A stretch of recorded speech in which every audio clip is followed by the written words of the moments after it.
Michael stood in the doorway, wind still clinging to his coat, breath rising and falling like a man sprinting away from a nightmare. His eyes locked on Grace, her burned forearm, her pale face, the way she tried to tuck her arm behind her back like nothing was wrong. He moved first.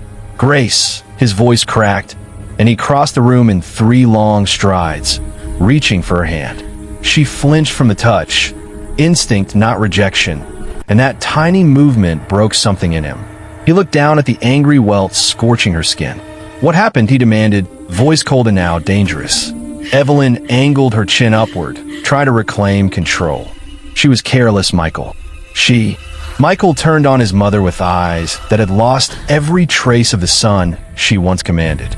"Don't," he said, quiet, shaking. "Don't lie. Not to me." Evelyn opened her mouth, but the silence that followed made it clear her excuses would only make the room darker. Grace tried to speak. "It was an accident. I dropped the kettle." Michael looked at her, the truth already carved into his brow. "Grace, please don't protect her." His voice was raw, not angry at Grace, but shattered for her. Grace looked away, tears threatening. "I didn't want to make it worse." Michael stared at the warped linoleum underfoot, their cheap kitchen with its flickering light, and he realized how far Grace had fallen trying to hold everything together. He cupped her face gently. "You're never a burden. Never." Evelyn scoffed, heels scraping against tile as she moved like she might flee or strike again. "You think she's innocent? She trapped you, Michael. She dragged you down. You disappeared because of her." Michael's jaw worked. His shadow stretched across the tiny kitchen, towering over the woman who once shaped every move he made. "I disappeared because I was drowning," he said, voice low. "Not from Grace, but from you." Evelyn blinked. For the first time, her certainty faltered.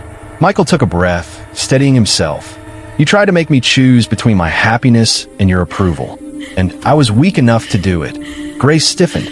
"You left to try and earn her blessing," Michael finished, eyes closing. "I thought if I proved myself to her, she'd finally respect the woman I love." He shook his head. "Instead, I let her hurt you while I wasn't here." Grace didn't know whether to collapse into his chest or push him away for the weeks she spent alone with fear. Evelyn straightened, her words sharpening like crystal shards. "I will not be painted as some villain in your little melodrama. I raised you. I built everything you have." Michael stepped in front of Grace, shielding her. "Then maybe I need nothing from you anymore." Silence detonated like thunder. Evelyn's composure fractured, tiny hairline cracks spiderwebbing beneath her elegant facade. "Michael, you cannot be serious," she whispered. "You would throw away your family legacy for this?" Grace braced for impact, the blow of being called less than yet again. But Michael didn't waver. For her, yes. Evelyn stumbled back a step, as if the room tilted against her will. He turned back to Grace. "I'm sorry." 2 words that carried weeks of absence, years of pressure, and 1,000 promises. "I should never have left you alone with her." Grace bit her lip, her voice trembling loose. "I just wanted you safe." Michael brushed his thumb across her cheek. "And I just wanted you protected." His voice lowered, thick with regret. "I failed." Grace finally let her forehead fall against his chest. For a heartbeat, time softened. No money, no status, no old wounds, just warmth and breath, and 2 people clinging to what survived. Evelyn's voice sliced through the fragile peace. "You think love makes you strong, Michael. It makes you blind." He faced her again, shoulders squared. "Blindness is pretending cruelty is strength." "I'm done pretending." Her eyes flashed. Not rage, but something closer to fear. "Michael." "No," he said. "You don't get to speak to us like that anymore." The words slammed into the quiet house and echoed. Grace stepped back, holding her burned arm, trying to steady her breath. Michael noticed and reached again, gentler this time. "Let's get you to a clinic." Grace nodded faintly, but her gaze slid toward Evelyn, waiting for another strike. Evelyn's lips parted, to argue, to command, but nothing rose. For the first time, she had no script. Just as Michael guided Grace toward the door, Grace hesitated. "I don't hate you," she whispered to Evelyn, voice small, but iron underneath. I never did. Evelyn froze, because that was the one truth she never earned. If you were standing in that kitchen, what would you have done in that moment? Be honest. Drop your answer in the comments below. And if you don't know the words, just tap like to show that compassion still matters when the world feels cold. Michael opened the door, cold air rushing in. Evelyn watched them leave. Her son walking away with the one person she had tried hardest to destroy. And for a flicker of a heartbeat, she looked suddenly, achingly alone. The hospital's waiting room smelled faintly of disinfectant and tired hope. Fluorescent lights buzzed overhead, too bright, too sharp, throwing shadows beneath people's eyes. Grace sat on a stiff plastic chair, her arm wrapped in a temporary bandage, fingers clasped together so tightly her knuckles blanched white. Michael paced in front of her, unable to sit still, the weight of guilt dragging at each step. A nurse finally called Grace's name, and Michael guided her gently into a small exam room. The doctor entered, middle-aged, calm-eyed, carrying a clipboard like he'd seen every hurt in the world and never stopped caring anyway. He examined Grace's burn with practiced hands. "This will heal," he said softly. "It's bad, but not permanent. We'll treat it properly." Grace exhaled, a small sigh of relief unraveling in her lungs. But the doctor added, lifting his eyes to hers, "You need rest. Stress slows healing, and I can see you're carrying more than just pain on your skin." Grace blinked quickly, trying not to crumble right there. Michael heard the words like accusations pointed at him. "She won't be alone," he promised, voice rough. "Not anymore." The doctor nodded, wrote down instructions, and left them to breathe. Silence settled, full of what they still hadn't said. Grace finally turned toward Michael. "Why didn't you call?" Her voice was a whisper, but it landed like a blow, clean and truth-demanding. Michael closed his eyes. "I tried." His voice was steady but thin. "I got on a flight the minute my mother told me you'd left town. She said she'd been trying to reach you, that you were embarrassed to come home. And I believed her." Grace inhaled sharply. "She lied. I know." Michael rubbed the back of his neck. "But I didn't realize until too late. When I got to the corporate meetings, I found out she'd canceled your phone lines, denied you access to our accounts, even tried to have our marriage annulled in private." Grace stared. Her mouth parted, but no sound came out. Evelyn had always despised her, yes. But this was warfare disguised in silk gloves. She thought if she erased you on paper, Michael continued, she could erase you from my heart. Grace's eyes stung. Did she? Michael dropped to a seat beside her, elbows on his knees, voice trembling. "No, not for a second, but I let her interfere. I let her believe she still had that power." His voice cracked. "And that cost you." Grace didn't answer. Her silence, the quiet chasm between them, pressed harder than a shout. Michael shook his head slowly, as if confessing to a crime. "I was wrong. I thought I could fix everything by proving myself worthy of her approval. I thought if I built more, earned more, climbed higher, she'd finally see us." Grace whispered, "I never asked for more." "I know." Michael's chest caved slightly. "You were the only thing that made me feel enough." Grace's heart flexed with a small ache. That ache that comes before forgiveness, but not yet ready to give it fully. Michael reached for her sleeve, just above the bandage. "I'm here now." Grace looked at him, really looked, and saw exhaustion behind his eyes, but also something else, a line drawn, a choice made. Outside the exam room, footsteps echoed, doors slammed, PA speakers crackled, the quiet chaos of life continuing. Inside, they were suspended, between past wounds and future unknowns. "Do we go home?" Grace asked, hesitant. Michael nodded, then paused. "Not to that house." His jaw hardened. "We're not going back there." Grace tensed. "She'll come after us." "Let her," Michael murmured. "I'm done running." He stood, offering his hand. Grace hesitated only a moment before accepting. They walked through the waiting room, past families holding hope together with tissues and prayers. Outside, dusk draped the sky in lavender and gray. The city hummed, cars rushing by, streetlights flickering awake, the world unaware of the quiet battle, just one inside, two hearts. Michael opened the car door for her, then slipped behind the wheel. He turned the key, but didn't drive yet. He stared through the windshield, hands gripping the steering wheel. "Grace," he said, voice softer than anything she'd heard from him today, "I love you. You know that, right?" She nodded slowly. "I do. I always have. But," she added, breath catching, "love isn't always enough when the world is loud." Michael glanced at her, and for the first time, he looked like a man ready to fight back with more than apologies. Grace touched her bandaged arm and shivered. The pain was real, but beneath it, something else pulsed, the beginning of strength. And somewhere miles away, Evelyn sat alone in her too-large mansion, staring at the door her son had once walked through like a loyal soldier, and left through today as his own man. Have you ever had someone show up for you when everyone else failed? Right, yes. And if you feel brave, drop their name below. Sometimes gratitude needs a place to land. Michael pulled into the street, headlights slicing through twilight, carrying Grace away from the house that hurt her, towards somewhere unknown, but finally chosen. Michael drove without speaking for a long stretch, as though every mile of road peeled another layer of guilt from him. Streetlights flickered across the windshield like passing constellations. Grace leaned her head lightly against the window, the cool glass soothing the heat throbbing beneath her bandages. They left the quiet suburbs behind and threaded into the city. Glowing storefronts, late-night diners steaming up their windows, people hurrying, laughing, living. The kind of life Grace once imagined she'd have with Michael. Shared, vibrant, uncomplicated. Michael finally cleared his throat. "I rented a place. Tiny but ours. I took the keys before I left for the trip." Grace turned to him, surprised. "You did?" He nodded, eyes fixed on the road. "I was planning to move us out before I even boarded the plane. Before everything blew up with my mother." Grace absorbed that, her pulse easing just a touch.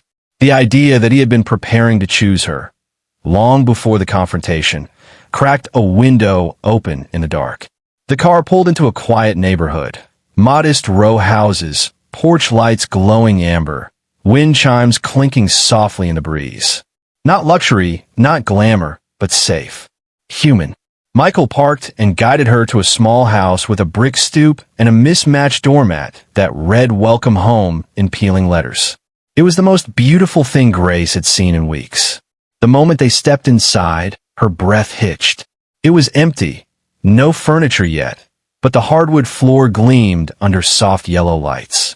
In the middle of the living room sat a cardboard box filled with things Michael had managed to grab before he left. Photos, blankets, the little ceramic cat Grace had bought on a whim. He rubbed the back of his neck. "I wanted it to be a surprise. A fresh start." Grace walked slowly across the room, her fingertips trailing along the wall as though the house might vanish if she touched it too hard. "Michael, thank you." He exhaled something like relief. Their footsteps echoed in the stillness. Two people relearning how to stand together. Grace sank down on the hardwood floor, knees tucked close. The burn stung, but her heartbeat eased for the first time in days. Michael sat across from her, folding his long legs like a kid waiting to open presents. "You know," he said gently, "you don't have to pretend you're okay." Grace's throat tightened.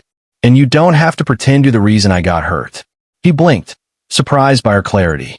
"What happened wasn't your hand," Grace added. "It was hers." Michael's shoulders sagged. "I left you with her." "You left trying to fix something," Grace countered softly. "That mistake is yours. What she did, that's on her." Silence hummed between them. Not sharp, but thoughtful. Michael stared at the darkened window. "I keep replaying every decision. Every time I didn't stand up for you." Grace inhaled shakily. "And I keep replaying every time I didn't walk away." He looked at her, truly looked. "Why didn't you?" She chewed her lip. "Because I knew you were worth staying for, even when you forgot it." His face softened, grief crossing with love. The quiet settled like a warm blanket around them. For the first time all day, Grace didn't feel hunted. After a long while, she asked, "What made you walk into that house today? You could have called. You could have stayed gone." Michael drew a deep breath. "I woke up one morning and realized I didn't want to build a kingdom if you weren't inside it." His voice was raw. Money meant nothing. Success felt heavy instead of sweet. And every time I pictured coming home, all I wanted was your laugh in the kitchen. Not marble floors. Not a mother who applauded my bank balance, but ignored my heart. Grace swallowed back the sudden sting of tears. He continued, voice low. So I came back. Before I knew she'd crossed the line. Before I knew she'd hurt you. Grace reached across the floor with her free hand, palm up. Michael didn't hesitate. He took it. They sat like that, fingers threaded, silence breathing through the room like a new beginning. Outside, a porch light flickered as moths danced around it, drawn to brightness after too long in the dark. Your turn. Share one tiny kindness you gave someone recently. Maybe you held a door, sent a message, or listened when it mattered. Drop it below so someone out there is reminded that ordinary goodness still counts. Your story might light up another heart tonight. Grace leaned her head against his shoulder, the pain in her arm a dull reminder of what they escaped, but also what survived. And miles away, Evelyn Langford stood at her marble window, watching her gated estate reflect her own reflection, flawless, wealthy, and suddenly unbearably empty. She didn't know it yet, but the woman she called beneath her had already begun to heal, and the son she'd built her life controlling had finally slipped free of her grasp. The next morning slid into the world gently, soft sunlight warming the little living room through thin curtains Michael had barely taped up the night before. Grace woke on a makeshift bed made of blankets and pillows on the floor. Her arm pulsed with a steady ache, but for the first time in weeks, she didn't jerk awake with dread clawing at her chest. Michael was already up, sitting cross-legged near a pile of open boxes. He was holding a photo, their courthouse wedding picture, the one with the rain-smeared glass, their hair plastered to their foreheads, both of them laughing like the world belonged to them. Grace stirred, and his head jerked up. Did I wake you? She shook her head lightly. No, pain did. Michael nodded, guilt ghosting behind his eyes before he pushed it away. I picked up your medication before sunrise. They said it'll take a few days for the burn to calm. Grace smiled faintly. Thank you. He placed a photo gently on the floor beside her bedding. These are all we have for now, he murmured. Our life in boxes. Grace looked around, their entire world stacked in cardboard. A chipped mug she loved, their thrift store lamp. Books she read aloud to him on lazy Sundays. A tiny life, but living. Michael shuffled through another box. You remember this? He pulled out a faded keychain. A small wooden heart they bought at a street market early in their marriage. Grace's laugh escaped before she could contain it. You insisted it'd bring us luck. I was right, he said, eyes twinkling despite the shadows beneath them. We're still here. She brushed her hair from her eyes. Barely. But together, he countered softly. And somehow that truth carried weight. He slid the keychain into his pocket. It belongs with the house keys. New place, old promise. Grace watched him, a familiar warmth threading through the new tension between them. She shifted on her elbow, winced, and Michael moved closer instinctively. Slow down. Let me help. Their movements fell into place, small, careful, tender, like two people sewing together something frayed.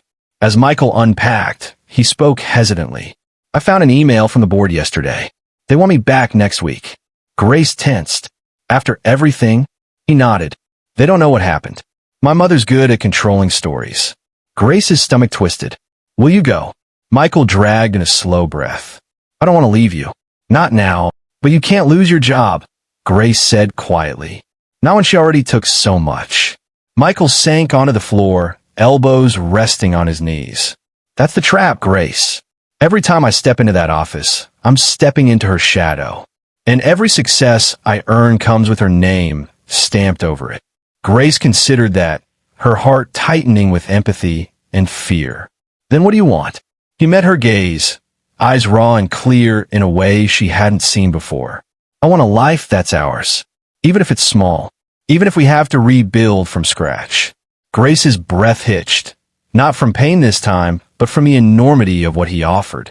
They sat in the stillness, sunlight crawling across the floorboards like a promise no one had to speak aloud. A knock shattered the moment. Grace flinched. Michael's body tensed instantly, moving in front of her as if his mother might burst through the door again. But when he opened it, the air softened. Standing outside was an elderly woman with a bundled scarf and a pair of grocery bags heavy enough to bend her wrists. She smiled warmly. "Hi there. You must be the new couple. I live 2 doors down. Thought you might need some essentials." Michael blinked, startled by kindness so ordinary it hurt. "That's very thoughtful," he managed. The woman waved her hand. "Oh, hush. Everyone needs a warm meal when they're starting somewhere new." Her eyes flicked toward Grace's arm. "And you look like you could use a little care." Grace forced herself to stand and step closer. "Thank you," she whispered. "Really?" The woman nudged a bag forward. "There's soup, bread, and honey. My name's Mrs. Carter. Holler if you need anything. Door's always open." As she toddled away, Michael closed the door, leaning against it with a shaky breath. Grace couldn't stop smiling, small but real. "People surprise you." Michael nodded, swallowing hard, because sometimes the universe hands you a tiny kindness exactly when you're drowning. "Now it's your turn. Share one small good thing you did lately. Write it below, so someone scrolling by is reminded that ordinary kindness still matters. Your story might be the spark they need tonight. As Grace unpacked the groceries and Michael watched her move through their almost home, something tender took root. Small, fragile, quietly growing. The knowledge that healing sometimes begins in the smallest rooms, with the simplest gestures. But the peace wouldn't last long. Shadows still lingered beyond the warmth of morning, and Evelyn Langford was not a woman who surrendered the illusion of power without a fight. The quiet that wrapped itself around the new house didn't last. By the 3rd day, enough boxes were unpacked to make the space look like a home. Mismatched chairs borrowed from neighbors. A small thrift store table Michael dragged in at dawn, and Grace's blankets neatly folded across a second-hand sofa pulled from the curb. Their muscles ached from moving and cleaning, but the ache felt earned, not inflicted. During breakfast, Michael flipped his phone over and over between his palms. He hadn't turned it back on since they left the old house, afraid of what waited on the other end. Grace watched him. "You'll have to face her eventually." He sighed. "I know." Grace set her spoon down gently. "I'll be here when you do." Those words steadied him, but fear still crept around the edges. He powered his phone on. For a heartbeat, nothing. Then, vibrations. One after another. More than a dozen messages. Dozens of missed calls. Michael scrolled, breath stalling. From Evelyn. "You are being irrational. Come home immediately. You will not shame this family. Do not make me fix your mistakes again." And then, "Where are you? Why won't you answer? Michael, come back. Please."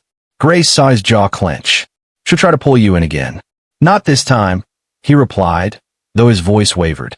Then another message flashed onto the screen, time-stamped just an hour earlier. "I went to her workplace. They said she quit. Do you have any idea what people will think?" Grace's blood chilled. Michael stared at the newest line. "If my son chooses a nobody over his family, then he is no son of mine." He swallowed hard, chest tightening. Grace touched his hand lightly. Michael breathed.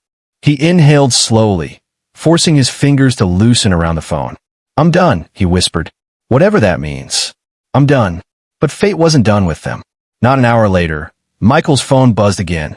A call from an unfamiliar number. He hesitated, then answered. A crisp voice spoke. "Mr. Langford? This is your family attorney.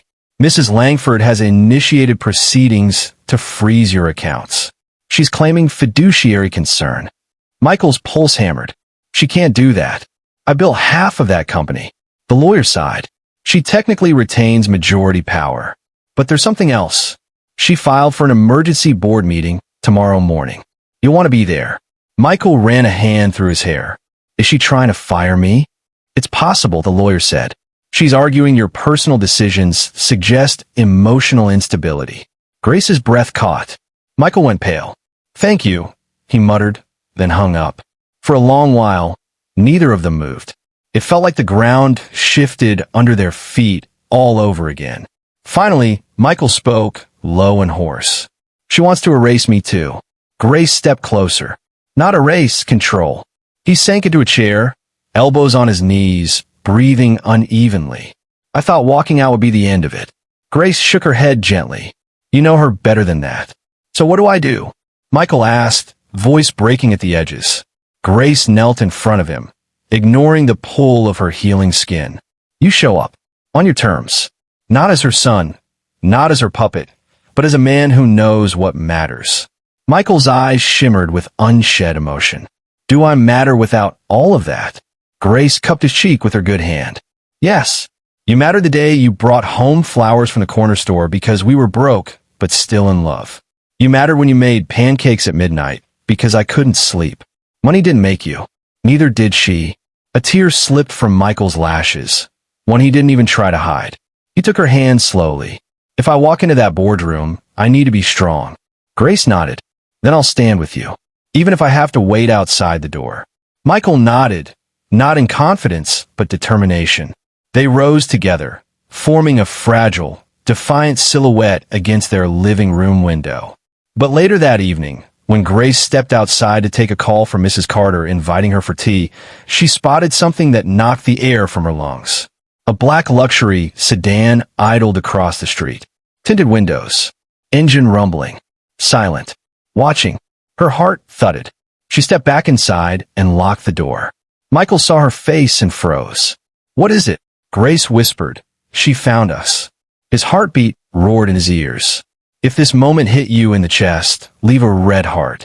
Sometimes one tiny symbol says everything we don't have words for. Darkness pressed against the windows. The battle wasn't over. It was about to begin. Night draped itself over the neighborhood like a heavy curtain. Inside the small house, every light was switched on, as if brightness alone could keep fear outside. Grace stood near the curtain window, her pulse fluttering in her throat. The black car remained across the street, unmoving, watching, a silent threat. Michael paced the living room, phone clenched in his fist, his heartbeat audible in the quiet. She won't stop, he muttered. She thinks everything, my title, my life, we are things she owns. Grace swallowed hard. She's afraid, Michael. Afraid of losing control. He stopped. And what about me? Aren't I allowed to be afraid of losing us? The vulnerability in his voice cracked something open between them. Grace stepped away from the window and moved closer. We've already lost enough to her. We don't get to let fear take more. Michael exhaled, sinking onto the couch. I can't believe she's sitting out there. Like a vulture. Like she could just swoop in and drag us back. Grace sat beside him, careful with her arm. She doesn't know any other way. Michael rubbed his temples. It's pathetic. Grace glanced toward the window. The engine's hum faint beneath the night breeze. It's sad. He blinked. Sad. Grace nodded slowly. She built her whole world so high above everyone else that she can't stand being told she doesn't control every inch of it. Especially not her son. Michael leaned back, anger and sadness tangled tight in his voice. You're defending her again. Grace looked down at her bandages. No, I'm surviving her. Silence hung for a moment, heavy, thoughtful. Michael let his head fall back against the wall.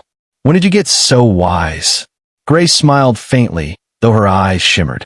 Burns teach you things. He reached for her hand, and she let him hold it, fingers interlaced, palms warm. Minutes passed, the type where neither person needs to speak, breathing sinking slowly, fear turning into resolve. Then Michael stood. I can't let her stalk us like prey. I have to talk to her. Grace shot up. No, she already. I won't let her hurt you again, he cut in. But I won't hide either. Grace's heartbeat pounded in her ears. Then I'm coming with you. He hesitated, and that hesitation told her everything. The boardroom tomorrow scared him less than facing his mother now. But he swallowed his instinct to shield her and nodded. Together, they stepped outside hand in hand, the night air cold and sharp. As they approached the curb, the sedan door finally cracked open.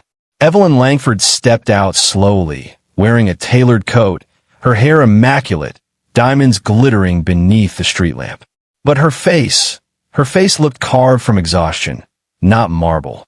She crossed her arms, clutching herself more than she guarded her power. Michael, she said, voice steadier than her eyes. You ignored all my calls.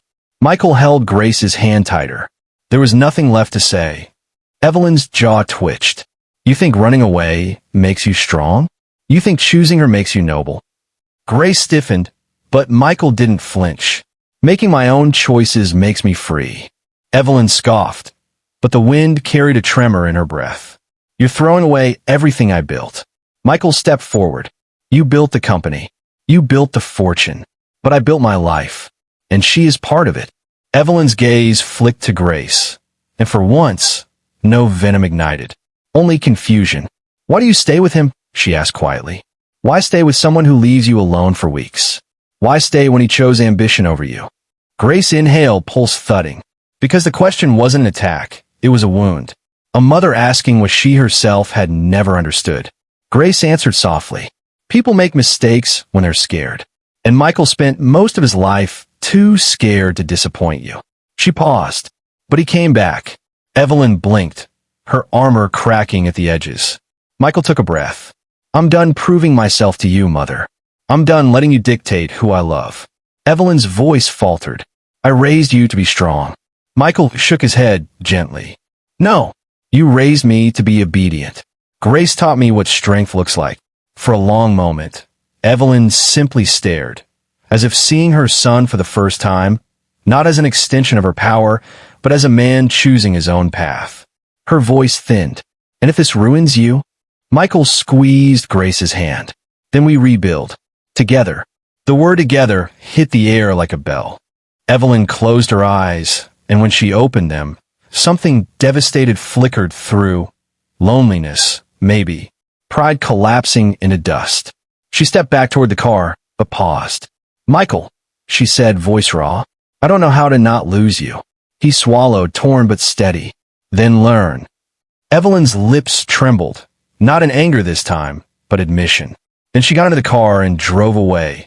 Not victorious, not defeated, just human. Be honest. Could you forgive someone after all of this? Type forgive if your heart would try, or never if the wound feels too deep to heal. Michael and Grace stood on the empty street long after the taillights vanished, holding hands beneath a quiet sky, uncertain what tomorrow would bring, but finally unafraid to face it side by side. Morning came too fast.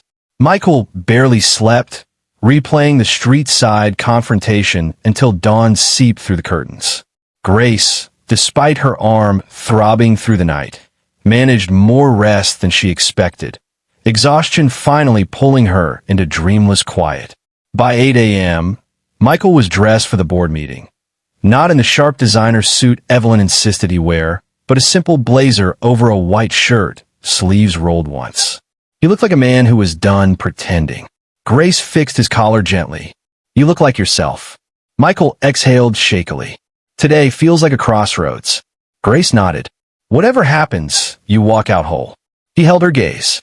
Stay here. Rest. I don't want you anywhere near my mother right now. Grace hesitated. Her heart wanted to stand beside him, but her body still burned, her strength not fully returned. So she squeezed his hand instead. Then go show them who you are.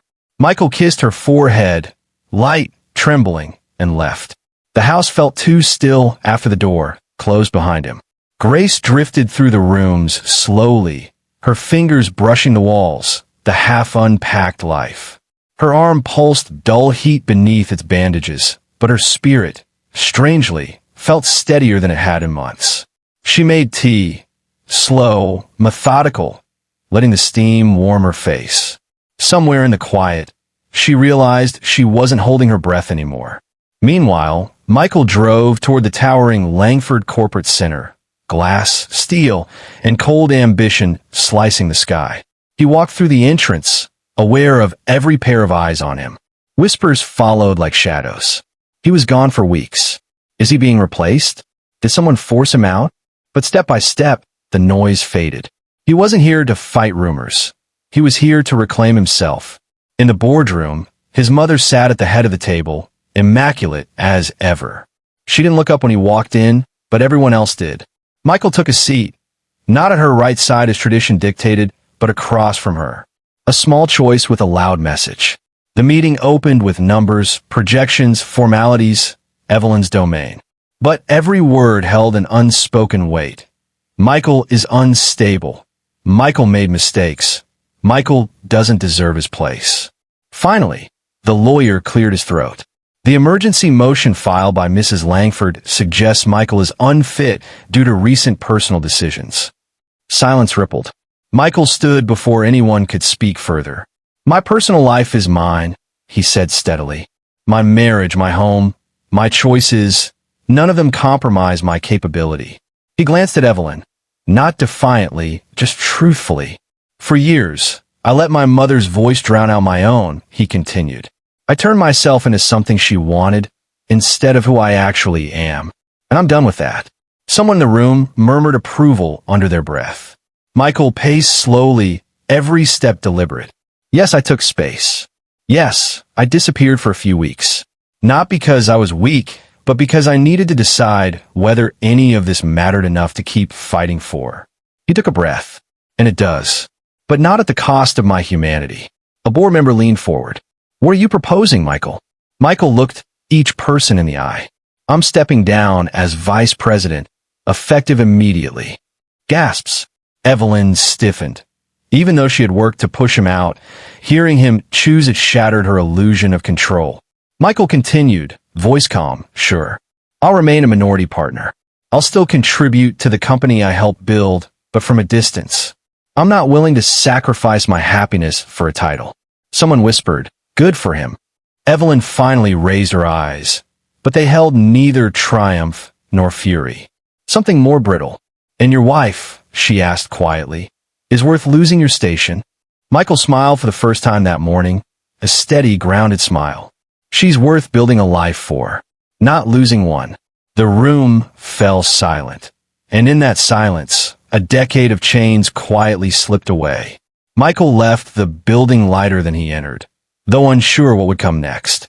Back home, Grace sat on the porch steps, wrapped in a blanket, watching the street. When his car appeared, she stood, heart hammering. He stepped out slowly, breath visible in the cool air, eyes bright and tired and free. How did it go? She asked. Michael walked toward her, every step filled with relief. I'm not the vice president anymore. Her eyes widened, not with fear but with awe. You walked away. He nodded and pulled her into his arms despite her careful wince. I chose us. Finally, Grace held him tightly, tears slipping down her cheeks. Tears not of pain, but release. In the distance, the sun broke through a bank of clouds, lights spilling gold across their tiny front yard, catching on the edges of possibility. If you believe love still wins, even when it's bruised and burning, comment amen. Fill this space with hope. Someone scrolling right now may desperately need to see it.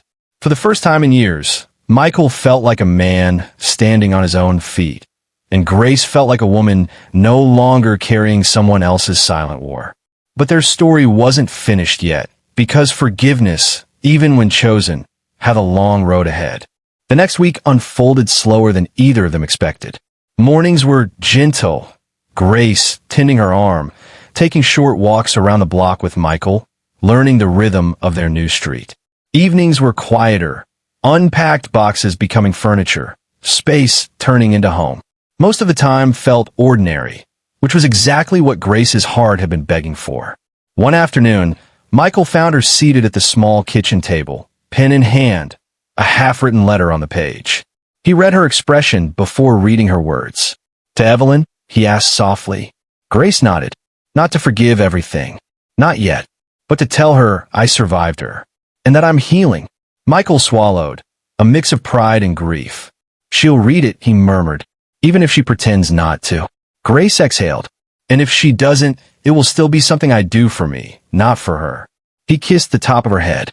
You're stronger than anyone gave you credit for.